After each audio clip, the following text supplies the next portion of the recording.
All right. You have landed on the BBQ Central Show, and for the first time in 12 years, this is not your host, Greg Rempe, coming from the Rock and Roll Hall of Fame city, Cleveland, Ohio.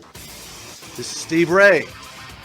I'll be your host as Greg is with family and friends at his daughter's function tonight. I believe she's being graduated from high school.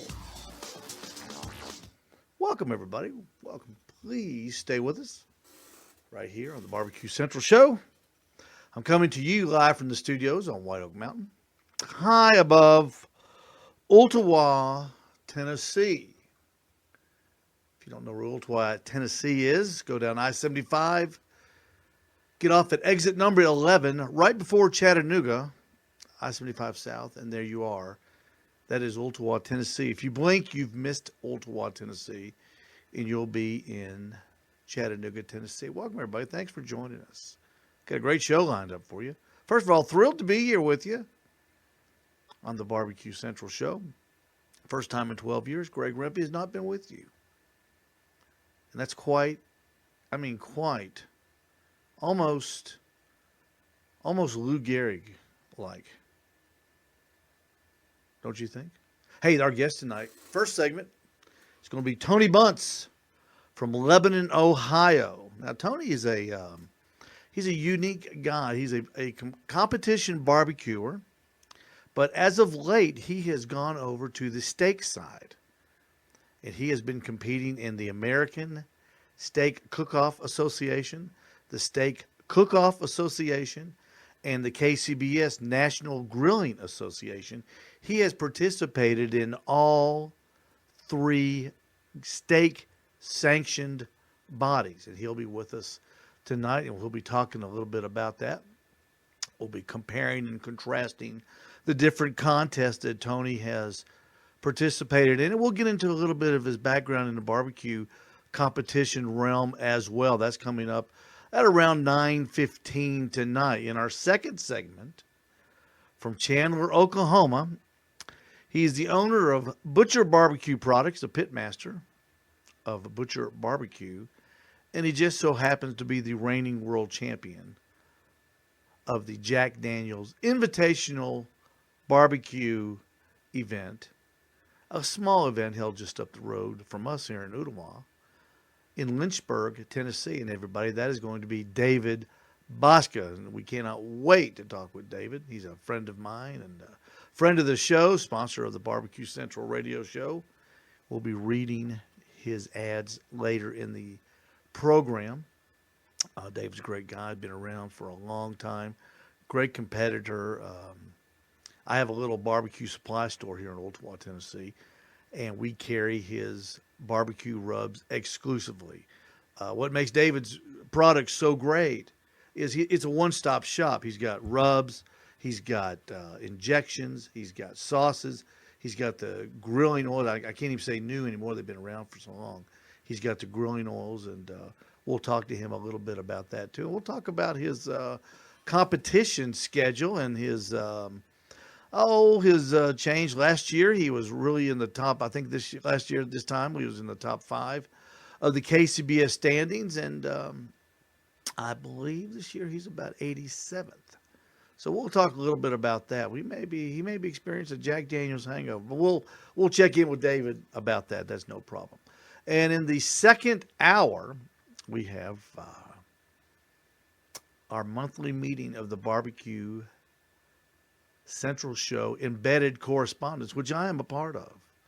And let me tell you real quick why Greg chose me to be his first guest host in 12 years. I wish I could say it was because of my barbecue knowledge. I have a little bit. Of my competition background, I have a little bit. But the number one reason is I have the equipment. That's right. I do a show on Wednesday nights, and Greg knows that I have the equipment. And I said I would gladly fill in for him. So in case you're wondering, who is this guy and how does he get that job? Now you know. I've got a computer and I've got the equipment. So get on board. You may be next. Greg may decide that you can take a day off every now and then. Anyway, getting back to the embedded correspondents, myself, Doug Scheiding from Texas, David Huff from wind-torn Oklahoma will be with us. David is lucky to be here in all one piece. A tornado touched down just 2.5 miles from his home this week. And in tornado talk, that's inches. And John Solberg from Michigan. The four of us will deal with a plethora of topics like Memorial Day events of yesterday, fake meat, the next big thing in barbecue, and our picks for the Barbecue Hall of Fame, which is coming up very, very soon. Now, tomorrow is a huge day in the barbecue world because tomorrow, right here on the BBQ Central Show, a special bulletin show will be on at 3 o'clock Eastern Standard Time right here on the BBQ Central Show Facebook page and on the BBQ Central Show YouTube channel. It's going to be, Greg will be the host of the American Royal Staff of the Barbecue Hall of Fame. And the 3 2019 inductees will be announced live on that show tomorrow, right here on these airwaves at 3 o'clock. So it's a special edition of the Barbecue Central Show at 3 o'clock right here on the Barbecue Central Show Facebook page and on the YouTube channel. So you don't want to miss that. Share it, tell all your friends, and it's going to be a great show, and we'll find out who the inductees were going to be. And in case you're wondering, in case you missed last week's show when Greg spoke about the nominees for, you wouldn't believe the number of papers Greg has given me. You would think I was hosting the CBS Nightly News. Here they are. The American Royal Association, Impacting the Future of Agriculture, Scholarships, Education, Competition. Dateline, Kansas City, Missouri, May 24th, 2019. The American Royal is pleased to announce the Barbecue Hall of Fame 2019 top 9 semifinalists from this year's nominees. And the nominees are, number 1, John Big Daddy Bishop, right down the street in Tuscaloosa, Alabama. Aaron Franklin of Austin, Texas. You may have heard of him. Meathead Goldwyn, our very own Meathead Goldwyn, who appears once a month right here on this show from Chicago. Michael Ray Higgins from Mesquite, Texas. James Lemons from Chicago, Illinois. C.B. Stubblefield from Lubbock, Texas, and Austin, Texas. Wayne Monk from Lexington, North Carolina. Jim Quisenberry from Memphis, Tennessee. And Desiree Robinson from Memphis, Tennessee as well. And you can go to the American Royal website and you can see for yourself all of these names that are available to you. And that's who we will be picked out of, or that's who the 3 nominees will be picked from tomorrow. And in the second hour, the Embedded Correspondents, all of us, 4 of us, Steve Ray, Doug Scheiding, David Huff, and John Solberg, will give you our 3 picks each who we think should go into the Hall of Fame. So it'll be good for discussion and good for discussion among your peers. You can go get that list, talk to your friends about it. And it's also just a great, great discussion topic. Okay, before we talk with Tony Bunce, let's talk about YouTube a little bit. Okay. Now this is the deal on YouTube. The other day I was scouring the YouTube channels. I was looking for a brisket video. I love doing briskets. It's my favorite thing to do. I love doing briskets, and I'm always looking for more information. So I went in and searched brisket recipe, and I was going through all the Malcolm How to Barbecue Right, the chef guy that's on there, all the biggies, the ones with all the viewers and all the subscribers, and I'm looking through it. And I came across this one guy, and I can't recall his name, but it's not important. The video was 39 minutes long. Now, you know as well as I do, if you're on YouTube, 39 minutes on YouTube is a long, long time. So I said, well, this could be something. I looked at Austin, I looked at Aaron Franklin's YouTube videos on how to do brisket from his PBS series, and just really interested. So I said, I'll give this guy a try. Folks, 39 minutes.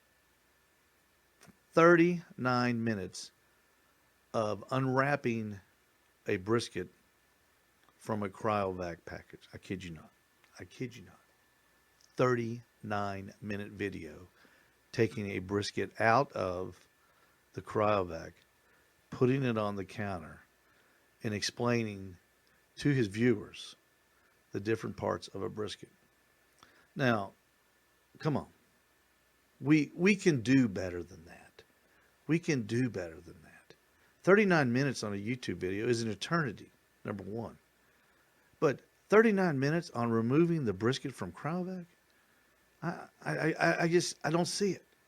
I don't see it. It was boring. God, it was boring. It was so boring. It was one of those things. It was so boring I had to watch it just in case he did something that may have been, exciting. 39 minutes. Never put it on the grill. Never took a knife to it. But he explained to everybody the different parts of a brisket. And last time I checked, there were 2 parts to a brisket. Maybe 3 if you count the big fatty thing between the point and the flat. Maybe. They call that, I think, the decal. And I learned that from David Bosco a long time ago.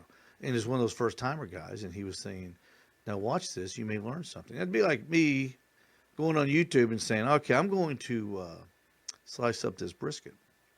And I've never done it before. I'm a first-timer. But David Bosco, I want you to watch me because you may get some pointers from me opening up this cryovac and explaining to you what a brisket is. I don't know. But from now on, all the would-be YouTubers out there, try to be a little more conscious of the content that you put out there for people like myself, and for most of us. I'd say we're all in the same boat. We're all looking for the secret to something, and maybe, just maybe, make it a little bit more interesting. Okay, we are going to go to the secret screen right now, and I am going to do this. I have to do this because number 5 didn't work. So I'm going to have to do this. We're going to go behind the screen and do this.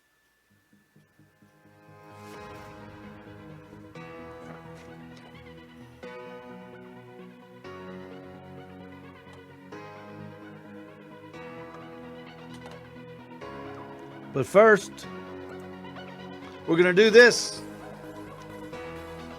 Are you signed up for the Smoking with Smithfield National Barbecue Championship? Registration is free, so sign up today at www.smokingwithsmithfield.com for all the details. Also ready to find out where you rank against all competitive barbecue teams across the country?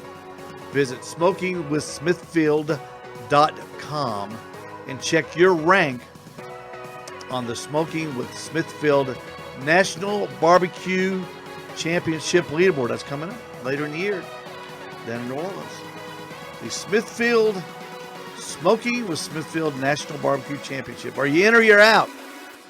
Go check and make sure that you're in, because you know why? They're watching you. That's right. All IBCA, KCBS, Florida, South Carolina, Mid-America, they're watching you and they're scoring you because they want you there. Stay with us.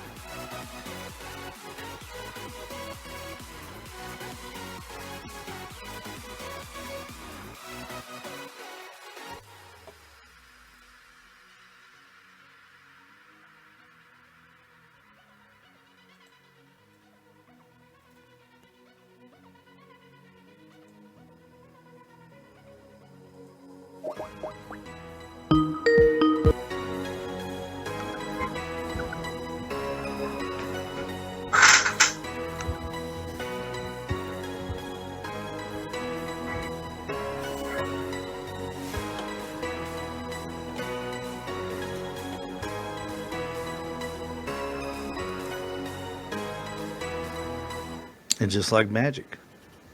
Just like magic. I'm going to get out of the way a little bit. Ladies and gentlemen, from Lebanon, Ohio, just north of Cincinnati.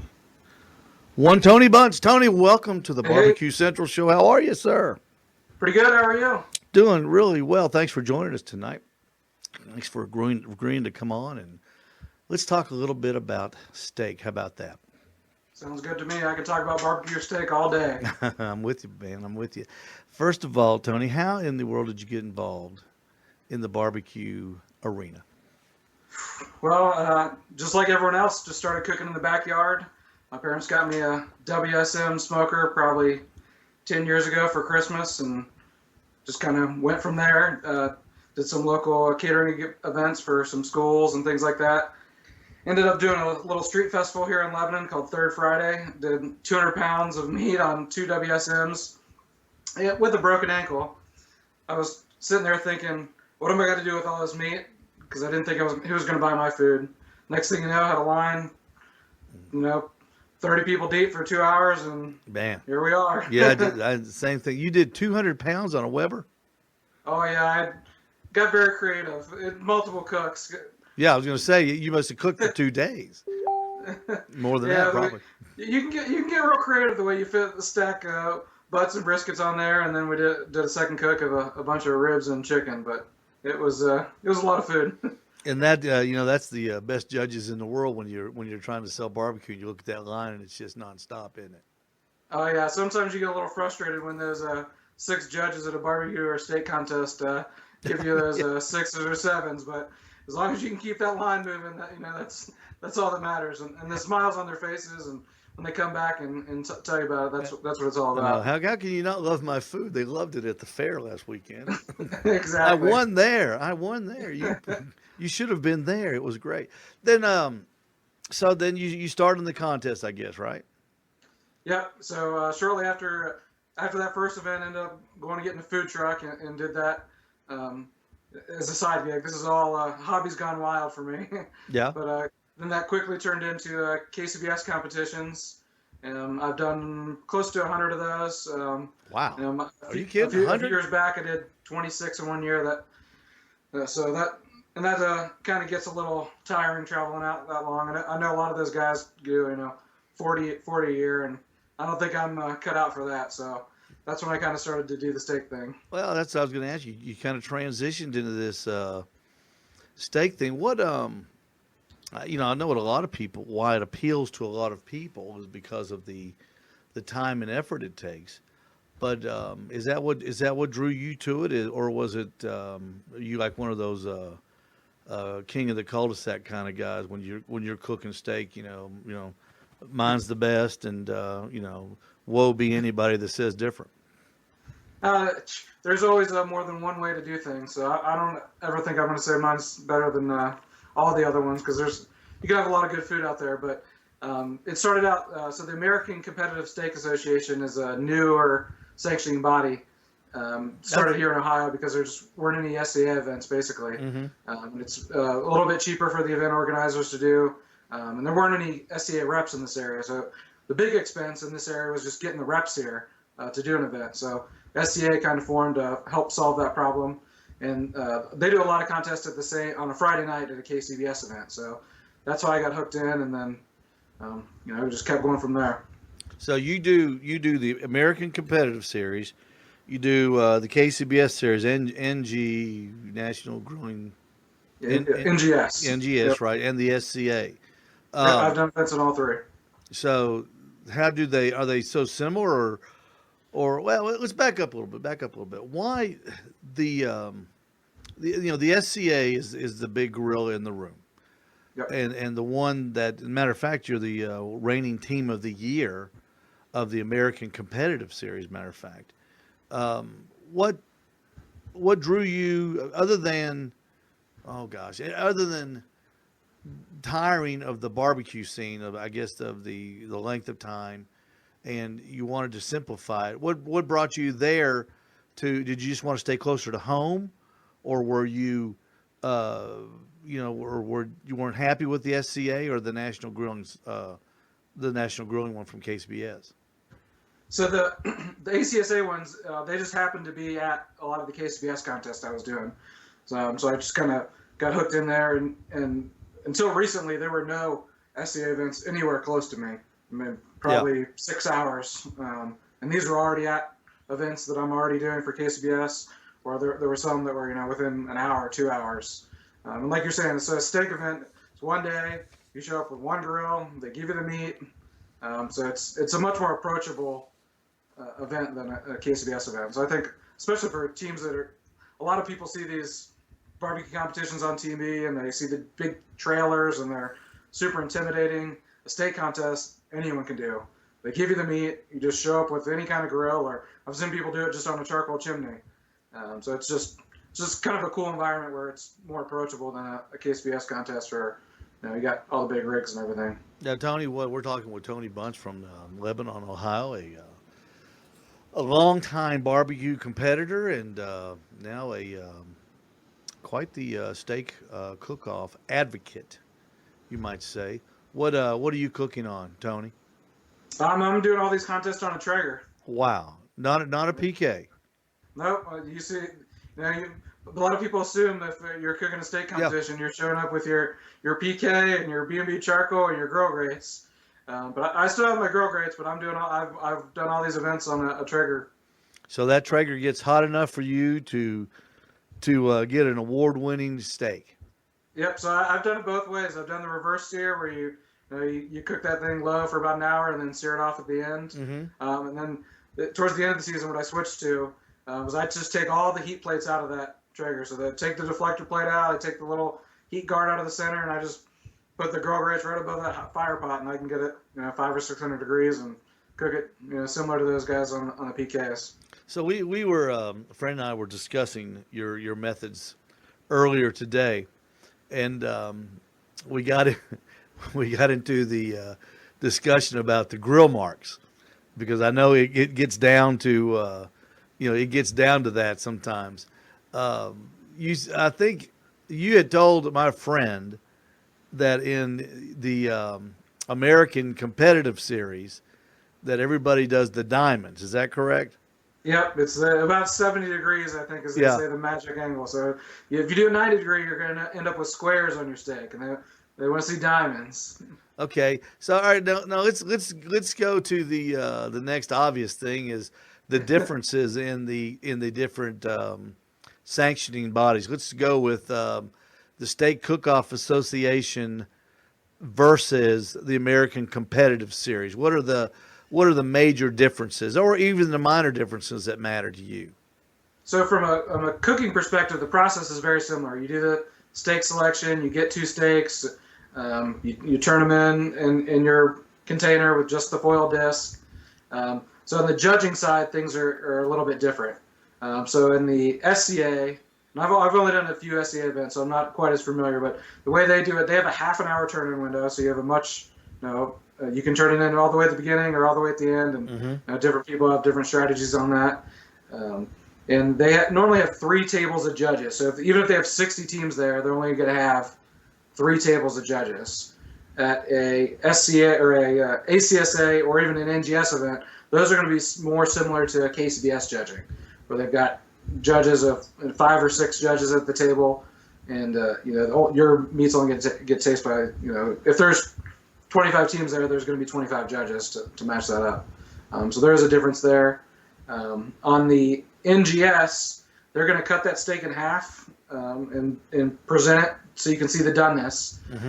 So those judges aren't necessarily going to see the whole top of the steak in an NGS event, because they kind of cut it in half and then you use one piece to prop it against the other one so that you can see the tenderness or the doneness.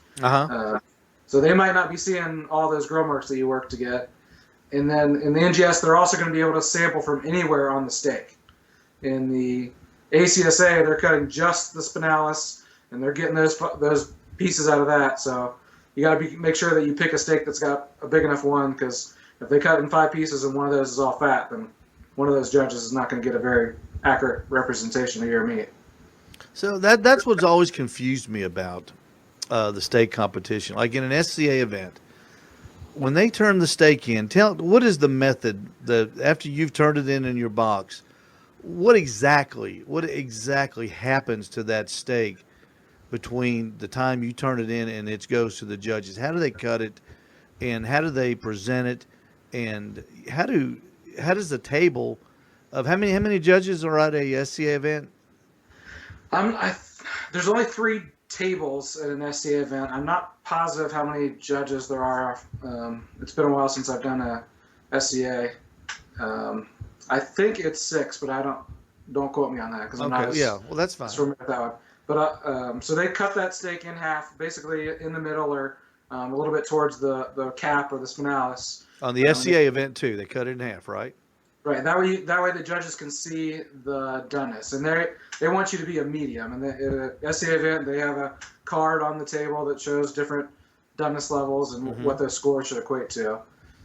It's similar at a CSA event. They cut it in half.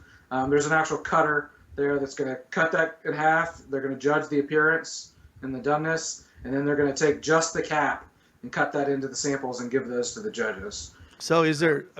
I've seen the size. Well, back up. When I see pictures on Facebook of people that they take pictures of the steak that they're turning in, it looks like it's like barbecue has done to chicken thighs. Exactly. They're weird. Nobody looks like a hamburger. It doesn't look like a steak. Perfect little disc. Yeah. Almost everyone's taking those steaks and they're cutting all the fat off the outside. They're using butcher's twine to get it into a perfect shape. I try to keep mine a little bit more. I cut the tail off of the ribeye, that little piece at the bottom that's kind of connected by fat. But I try to, when I do tie it, but I try to keep it at least oval shape so it resembles a ribeye. So you see some of those that are in little, like you said, perfect circles like a hamburger. So I try to keep mine more oval shaped. But yeah, you're trying to get those diamond marks on there and. Well, that's what brings me back to that. You work so hard at getting like in SCA, they look like the end zone at Neyland Stadium here up in Knoxville. They're all checkerboard, and at yours they're diamond. But if they're cutting the steak in half, do the judges look at the steak whole first? Like in a barbecue contest, the table captain shows the box to everybody. Is that what they do in steak too, so they can look at the total product before they cut it in half? I'm not 100% sure on an SCA event. At an ACSA event, the answer is yes. Okay. And at an NGS event, it is no. They definitely don't see it until after it is cut at an NGS event. The argument on the grill grate stripes, flavor stripes, whatever you call them, is that only the part of the steak that is on the grate gets the grate flavor. But if you sear it on a griddle type thing, the whole top of the steak gets the flavor. You see what I'm saying? And you don't have the grate mark. So in an NGS event, a KCBS type, it seems to me that the stripes wouldn't matter. Am I right or wrong? They matter a lot less because also in an NGS event, it's scored just like a KCBS event. So you only have taste, tenderness, and appearance. There's not a separate category for doneness. So your doneness is factored into that appearance score as well. Now, on the KCBS sanctioned steak event, we're getting into alphabet soup here. How do they judge the doneness, though? I mean, that's part of the appearance score. Okay. They're supposed to look at because they're seeing that sample cut. Okay. So they're judging that as part of the appearance. So kind of going back to what you said, that kind of makes the grill marks a little less important because if you got perfect doneness, but your grill marks aren't perfect, that judge is still going to likely give you a pretty good. So they're looking for medium as well. Correct. I do turn mine in a little closer to medium rare than medium. And sometimes that works out, and sometimes it doesn't. It depends on how technical the judges are. Yeah, they're sitting there. Well, Tony, the advent of steak competition is booming. I know that there's a KCBS event here in Lafayette, Georgia, next weekend, and on Friday night they're having a steak contest. I don't think it's a sanctioned event. But I went to it last year, and it was a very fun event. They had a table of local dignitaries who were judging steak, and I think they just judged it on, hey, this one tastes the best. Yeah. But in all types of contests all over, especially in the South, everybody seems to be doing a steak contest. Can this thing on a national level get bigger than it is now? Because, SCA is not only nationwide now, it's, they've had it overseas. And I'm sure that the American competition, the American competitive series in your state of Ohio is growing as well. Yeah, I think the big thing is it's so much more approachable. So if you're someone in your backyard that wants to try a steak competition, it's low entry fee. You only have to show up with one piece of equipment, maybe a table, a tent, and a grill. But really, as long as you have a grill, that's all you need. You can cook a steak in 10 minutes or less. People have all their processes with marinating or not marinating, but the actual cooking process is pretty quick, as opposed to a KCBS competition where if you're never done one of those before and you go to a competition and want to see what it's about, you see these giant trailers that cost tens of thousands of dollars, and people are cooking $200 briskets, and I just think it's a lot easier to get into a steak competition if you're someone in the backyard. So I think there's a lot of room and opportunity for that. All right, when Tony Bunce heads to let's see, what's a good city? Canton, Ohio, for the National Football Hall of Fame a steak competition. What's Tony Bunce packing in the what kind of vehicle is he taking, and what's he taking with him? It's funny you say that, because there is an SCA event just north of Canton in 2 weeks that I'm going to sign up for. So I'm did my homework. I'm going to have a Traeger of some sort with me, either my Pro 22 or I'm hoping to get a Ranger here soon.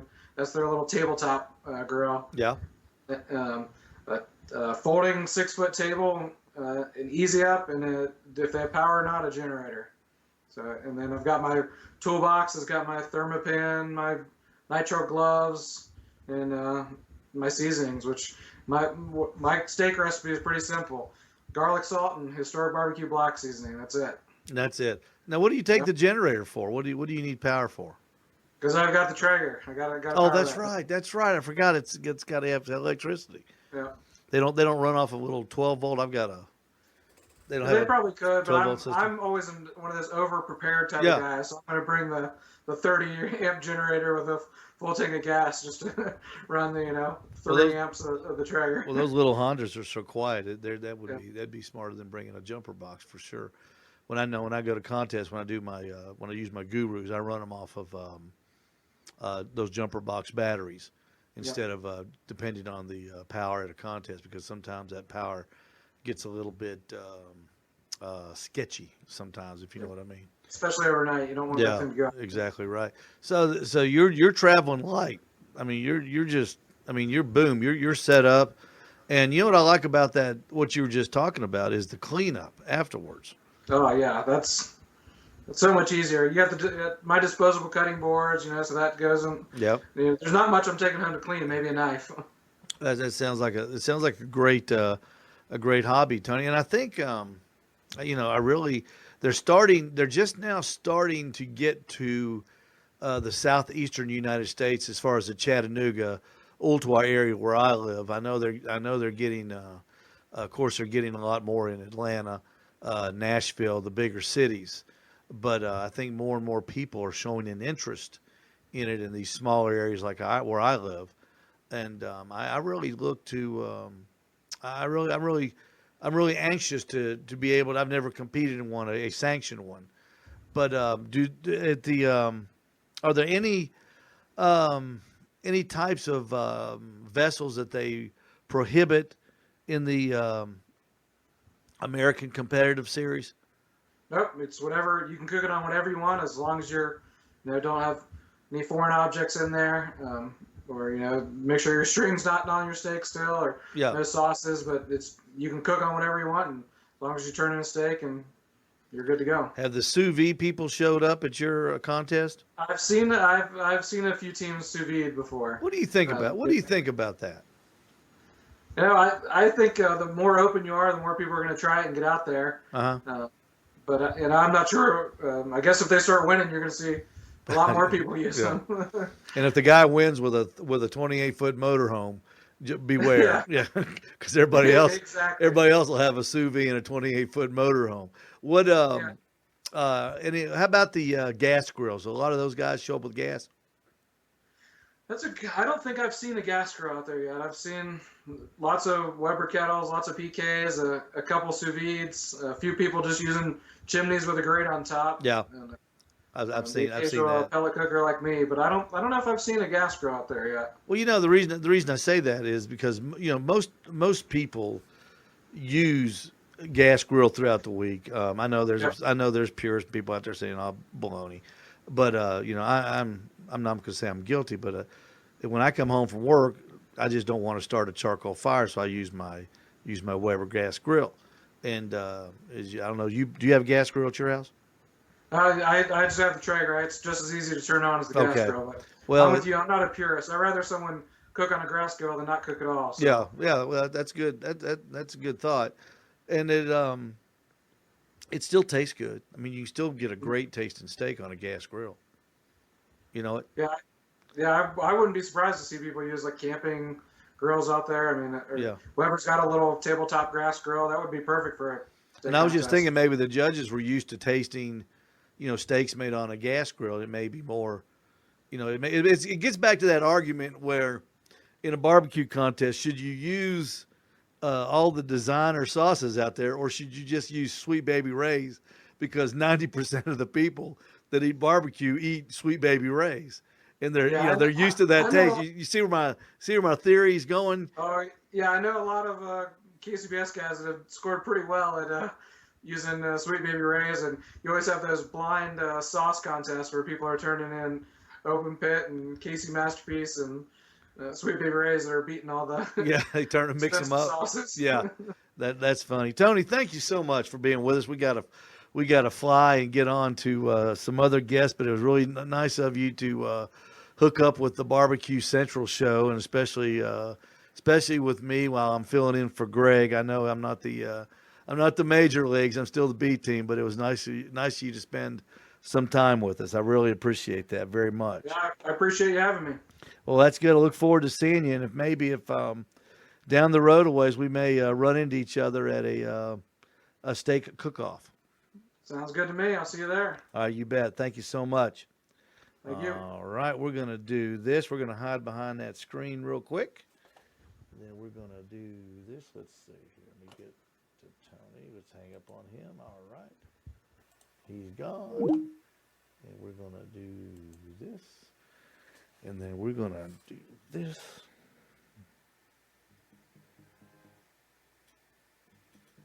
I know this isn't as smooth as Mr. Rempe, but we're going to get through it. All right. Thank you, Tony Bunce. Lebanon, Ohio, the reigning American Competitive Steak Association Team of the Year. Hey, you got a Traeger? You got a Rectech? You got a pellet smoker? Cooking Pellets. This portion of the BBQ Central Show is brought to you by cookingpellets.com, your number one source for quality wood pellets for all pellet-driven cookers. Visit cookingpellets.com for more information or to purchase. You can also visit amazon.com and you can buy cooking pellets there. Doesn't void your warranty either. A lot of people think that.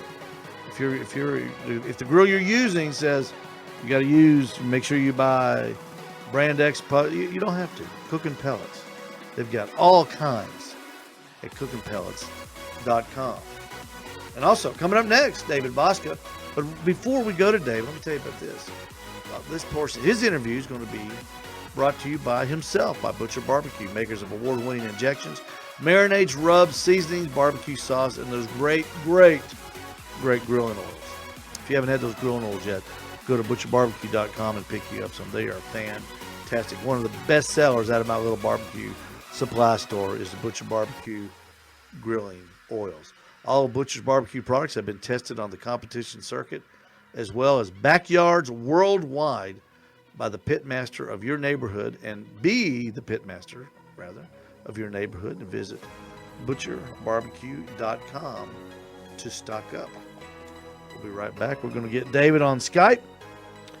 and we'll be right back. So stay with us here on the BBQ Central Show with Steve Ray filling in for Greg Rempe.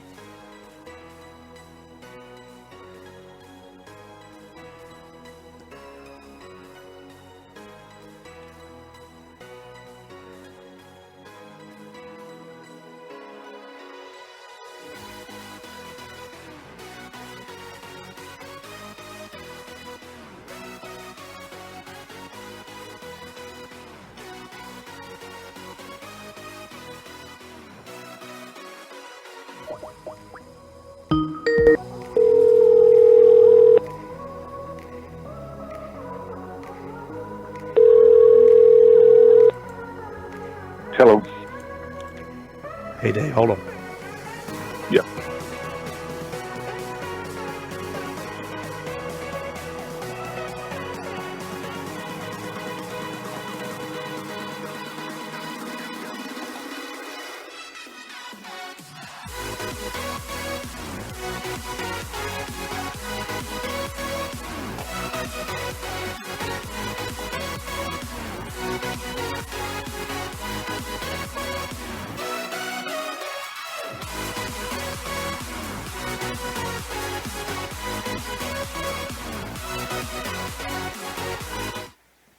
Welcome back to the BBQ Central Show. I'm Steve Ray, filling in for Greg Rempe tonight. With us now from Chandler, Oklahoma, the purveyor of Butcher Barbecue products, the pitmaster of Butcher Barbecue, the reigning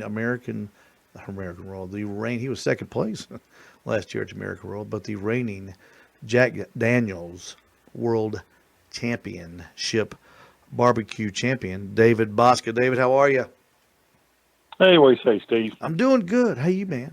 Everything good in Chandler? I'm good. Yeah, it's dry right now for the time being. Did you guys dodge the storms out there? No, we've had some lots of floods. We had floods up, probably half mile from the house, quarter mile from the house. It was a good 5-6 foot deep. Good grief. Our house is a little bit high on the hill, but it's all good on our end. But I mean, yeah, lots of floods right here where we're at. Well, we saw of course, everybody saw the video on the news and everything, and it's horrible. It's horrible out there. Tornadoes, wind, flooding, the Arkansas River just going crazy. But yeah, lots of that going on. But we digress. Butcher Barbecue, David. One thing I like about your products, and I sell them at my little barbecue supply store here in Ooltewah, Tennessee, and you know that, is the one-stop shop that you've set up over the years.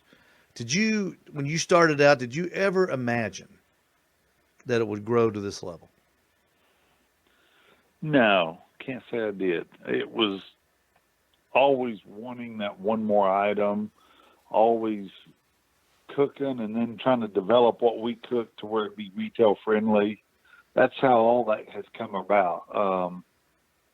My grilling oils, it was a basis off of a couple different things we used to do. I'd flavor my butter. I would capture the dripping grease from my brisket. I would do different things with it. That's how the grilling oils all come out. Everything we use is a basis of or everything we sell is a basis of what we've done in competitions, and then it morphed into, okay, can we make a living at it? And then it just kept going and going, and then I did a little studying, and I'm like, okay, I need to get retail friendly products, and it just is growing from that. I've got probably 4, maybe 5 new items in the wings right now that we're working on for the retail stores.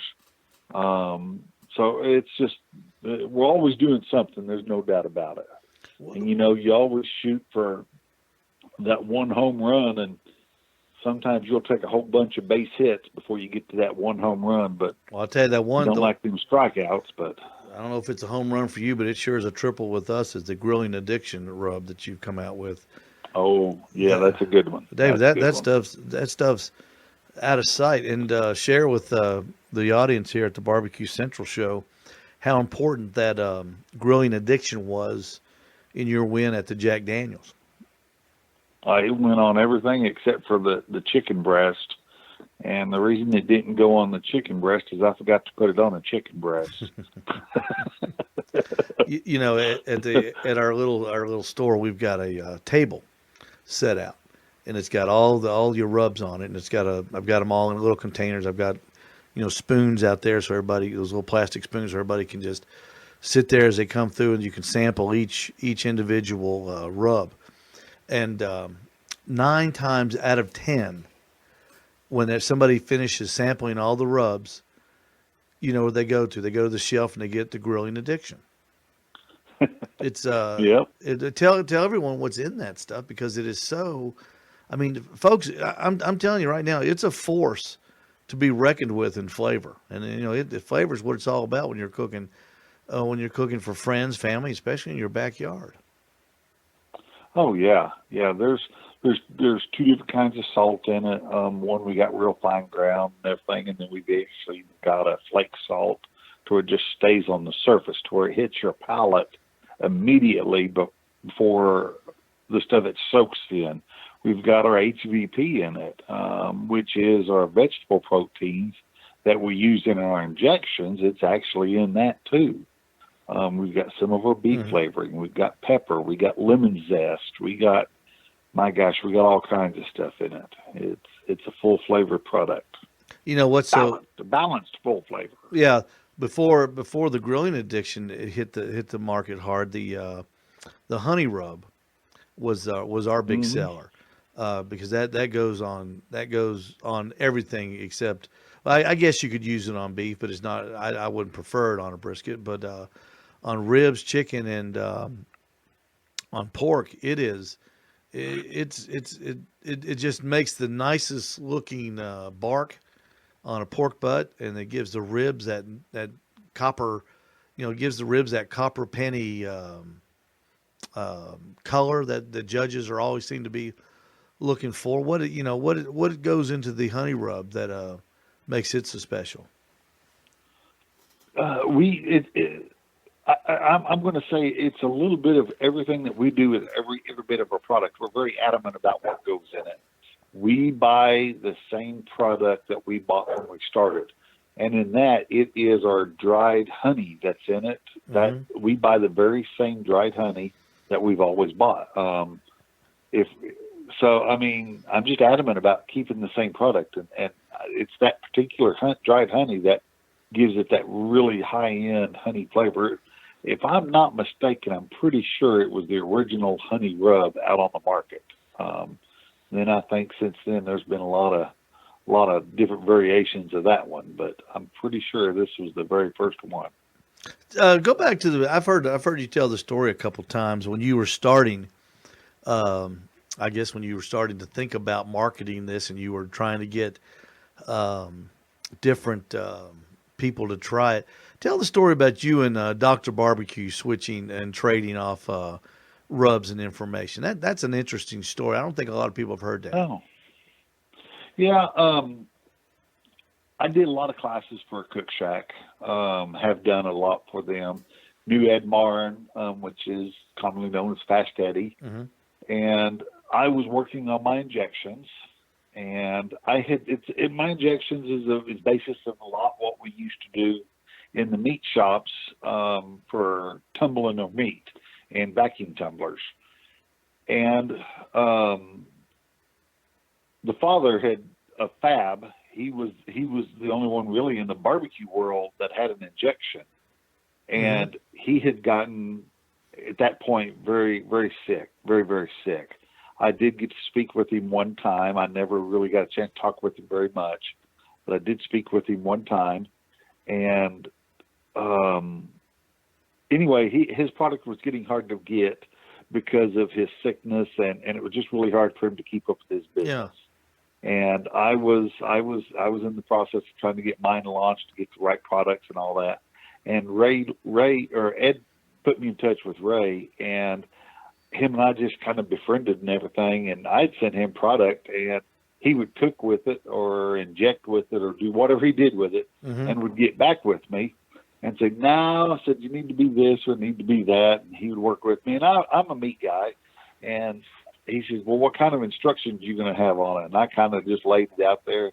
He's like, oh, good, Lance, no. Because I was more, you take 25 pounds of it, it's called a meat block, and then you do this. And he helped me break it down, for lack of better words, for Joe Public. With the way he wrote his recipe books and everything, he understood the right verbiage. And here I am, I'm trying to talk meat science and bulk and all that.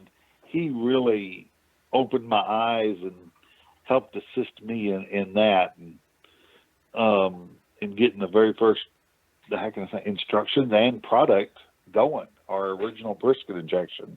He helped me develop that right there. That was the first one we did.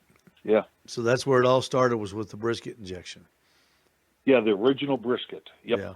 And I had the original pork just real quick right after that. Mm-hmm. And that it was a year later I had introduced our prime dust, and we marketed that for a couple of years. And we'd telling people exactly how we mix it, how to mix it. And everybody kept saying, why don't you pre-mix that for us? That way we ain't got to buy two different ones. Why don't you mix that for me? And finally I was like, well, all right, let's do that. So that's how our prime injection come up. Uh-huh. And we still sell the prime dust on its own, because we still have a good amount of chili cooks that use it. Hamburger cookers use it in their hamburger meat. People have their own recipe of an injection. They still mix it up themselves. Oh yeah. A lot of teams will still like the original and that mix it. David, I'm gonna tell you right now, the butter flavored, just the standard butter flavored grilling oil on popcorn. I mean, it's fantastic. It's better than movie theater popcorn. I mean, that's what kind of robust flavor that all your products have. Well, thank you. Yeah, I've had people call me and tell or ask about the chipotle, because they fry their eggs in it. They just what they use in the mornings, and so it does go beyond what we would traditionally think it should be used for. I was talking with one of my son-in-laws this weekend. He was tasting one of my new products, and he had a completely 180-degree turn idea of how to use a new rub we're looking at. And I looked at him, I said, that is brilliant. I never would have thought of that. What is Just it? totally different. And Well, I'm like, what wow, is it? Can you share that? About. Can you share that with us? No, I can't at this very moment. Wish I could. I just kind of was stopping it there, but it's no, I can't do that yet. Well, that's okay. Well, as a guy that sells your rubs as part of my business, I can't wait to get the new stuff that you've got coming out. And folks, I'll tell you what too about David. With David, when you buy the injection from him, he sends you the free injectors, so you can give that to your customers on the retail side. It's nice when they get an injector, you just hand them, when they buy injection, you just hand them the injector. And as far as I know, David, you're the only company that does that. Of course, you're the only company I deal with. So, yeah, there's not a lot of. I don't know if there's really. Well, yeah, there is. I shouldn't say not in, but yeah, there's other liquid injections out there, but I don't know about ready to use right out of the bottle. There's some that are. Jeff makes a real good one down there in Florida. His is a concentrate, and then there's some out of Texas that's grocery store driven. It's been out on the market, but it's basically Worcester and beef flavoring. Yeah, it's not Well, let's switch over to the competition side. Last year, at this time, you were hitting it pretty hard on the competition trail. I think, I believe last year about this time, you were in the top 5. I know for top 10 for sure in the KCBS standings, and you wrangled your way over to the that little contest up in Lynchburg, and you won that. Before that, you came in second place to Darren at the American Royal, and then that's a pretty good finish in a major. Where are you heading this year? I noticed I was looking at the rankings, and I didn't see in the top 10, which doesn't doesn't matter to me. I'm sure it doesn't matter to you, but are you changing your lifestyle around a little bit? I know you've got kids now or grandchildren, and I know the restaurant out there where you live is going big game. You're doing a lot of improvements to that. Yeah, right now there's a complete remodel of that going on. But I personally don't have a lot to do with that. Levi takes care of all that. But we pulled the reins in this year. We're just competing right here around Oklahoma. Mm-hmm. I'll do a few in Texas and a few right there in Kansas, but nothing what we normally do. We last year was our slowest year we'd ever cooked, and I did 24 contests. That was the slowest I'd ever cooked, least amount I should say. That's a lot of work. This year we bought a big batch of property, and we opened up our own warehouse, and we've taken a lot on with that. So I gotta take care of the business first, and we'll go from there. Maybe next year we can get back out and hit a few more, but right now, just trying to.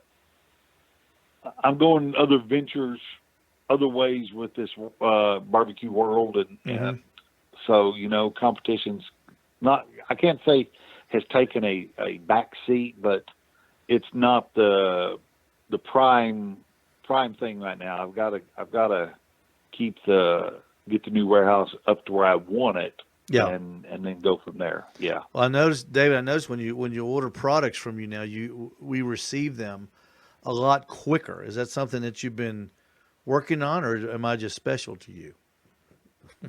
No, bud, that's exactly how we've always wanted to handle our wholesale accounts. And what we were doing, it wasn't getting done.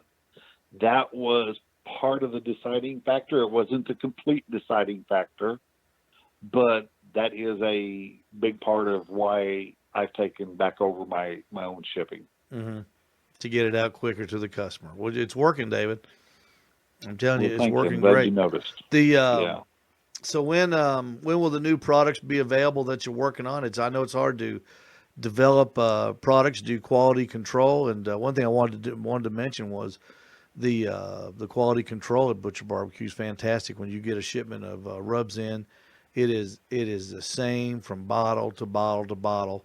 And that's very important when you're selling stuff like that, because people, it's funny, David. I've noticed when people come in the store, the repeat buyers, they when they first come in, they sample a lot of things and they look at a lot of things, but when they come back in, they go right to the shelf and they buy almost the same thing every time. They may add a product to it, but they go to their favorite product.